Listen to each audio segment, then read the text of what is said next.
지난 4월입니다. 사건을 보도해서 산모 바꿔치기 사건을 전해드렸습니다. 그런데 신생아를 빼돌리려 한 이 여성, 처음이 아니었습니다. 다시 한번 사건을 보도해서 짚어보도록 하겠습니다. 자, 전민영 기자, 이 여성이 지금까지 무려 신생아 4명을 빼돌린 겁니까? 네, 지난 3월 30대 여성 A씨가 산모인 척하면서 아이를 찾으러 갔었죠. 산모인 B씨가 애초부터 아이를 A씨에게 넘길 목적으로 A씨의 인적 사항으로 출생 신고를 하고 아이를 낳은 거였습니다. 그런데 경찰 조사 결과 A씨는 이전에도 3차례 신생아를 빼돌린 걸로 드러났습니다. 어떻게 한 거죠? 범행은 2020년 10월부터 시작됐습니다. 인터넷 포털 사이트 문답 게시판을 통해서 미혼모, 미혼부 등 아이 양육을 힘들어하는 이들에게 접근했고요. 그들이 낳은 아이를 다른 사람의 자녀로 출생 신고하도록 한 겁니다. A씨와 친모 간에 돈이 오간 정황까지 포착됐습니다. 그런데 이건 아동 매매 아닙니까? 맞습니다. 구속된 A씨는 물론 불법 입양된 아이들의 친모와 친부 그리고 A씨의 범행을 도운 지인 1명까지 모두 아동 매매 혐의로 검찰에 넘겨졌습니다. A씨의 자녀로 알고 절차 없이 불법 입양을 받은 부부 등 6명 역시 허위 출생 신고를 해서 공정증서 원본 부실 기재 등 혐의를 받고 있습니다. 그런데 A씨, 아동 매매 혐의는 완강하게 부인하고 있습니다.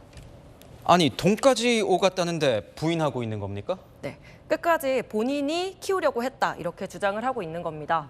키우려고 데리고 왔는데 형편이 안 돼서 다른 데로 보낸 거다 이런 식의 설명입니다. 돈이 오간 것도 아이를 사고 판 게 아니라 산모가 불쌍해서 줬단 겁니다. 그런데 불법으로 이렇게 입양받은 부모들은 왜 그런 겁니까? 설명드린 것처럼 입양받은 부모들도 입건됐는데요. 이들은 A씨의 아이인 줄 알고 입양했기 때문에 아동매매 혐의는 적용되지 않았습니다. 다만 입양은 절차가 까다롭고 일정 기간 국가의 관리 감독까지 받아야 하잖아요. 또 아이에게 양부모란 기록도 남기지 않기 위해서 이 같은 일을 한 걸로 보입니다. 어른들은 이렇다 쳐도 아이들이 걱정됩니다. 앞으로 어떻게 해야 되는 겁니까? 지난 3월에 A씨가 데려가려다 미수에 그친 아이는 지자체가 개입해서 위탁가정에서 보호를 받고 있고요. 이미 양부모가 키우고 있는 다른 아이들은 건강도 양호하고 안전 문제도 없이 잘 크고 있다고 경찰은 전했는데요.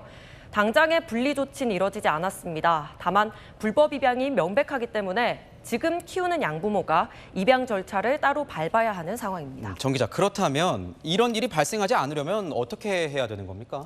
이번 사건이 사실 기록을 남기지 않고 입양을 하고 받기 위해서 벌어진 범죄인 만큼 출생 통보제에 대한 목소리도 높아지고 있습니다. 출생 통보제는 의료기관이 아동의 출생 사실을 의무적으로 국가에 통보하는 제도인데요. 아직까지는 의료계가 부담을 떠안는다는 이유로 반발이 거센 상황입니다. 지금까지 사건을 보도했습니다.